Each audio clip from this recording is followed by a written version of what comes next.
ஒரு மனுஷனுடைய வைராக்கியம் எவ்வளவு பெரிய தீங்கிலிருந்து ஒரு பெரும் கூட்டம் மக்களை காப்பாற்றினது என்பதுதான் இந்த வசனம் சொல்கிறது. வாசிப்போமா? சங்கீதம் 106:30. அப்பொழுது பினெகாஸ் எழுந்து நின்று நியாயம் செய்தான், அதனால் வாதை நிறுத்தப்பட்டது. அன்பானவர்களே, வாதை பல தீங்கு வந்தது அந்த ஜனங்களுக்கு. ஆனால் அந்த பினெகாஸ்ங்கிற ஒரு மனுஷனுடைய வைராக்கியம் அந்த அருவருப்பை நடப்பித்ததான அந்த மக்களை கொன்று போட்டான்.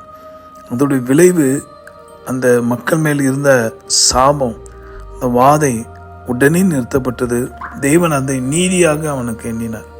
அவன் தலைமுறை தோறும் அதை எண்ணினாராம். இதை கேட்கிற அன்பர்களே, இன்று நாம் செய்கிற நல்ல விஷயங்கள் நிச்சயமாக நம்முடைய தலைமுறைக்கும் அது நன்மையாக போய் சேரும்.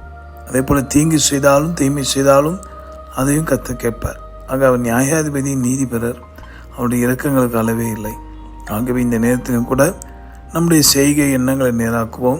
இன்னும் பல முறை ஆண்டவர் பேச்சியும் அவருக்காய் வைராகியமாக எழும்பாமல் இன்னும் உலகத்தின் ஆசாபாசங்களுக்கும் உலகத்தின் சிற்றுமங்களும் அடிமைப்பட்டு கிடப்போமானால் இப்போ ஆண்டவரத்தை உதவி கேட்போமா? பினெகாசை போல எழும்புங்க, சத்துருவை கடிந்து கொள்ளுங்க, ஜெயம் நிச்சயம் உண்டு.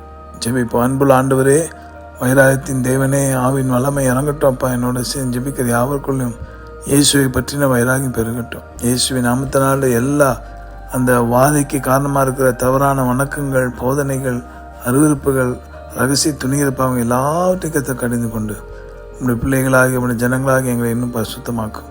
இந்த தேவனை தலைமுறை உங்களுடைய கருவை பெருகட்டும். உதவி செய்யும். இயேசு மூலமாக ஜெபிக்கிறோம் நல்ல பிதாவே, ஆமென். உங்களுக்காக திருப்பல் நின்று ஜெபிக்கிற உங்கள் அன்பு சகோதரர் மணியையர். God bless you.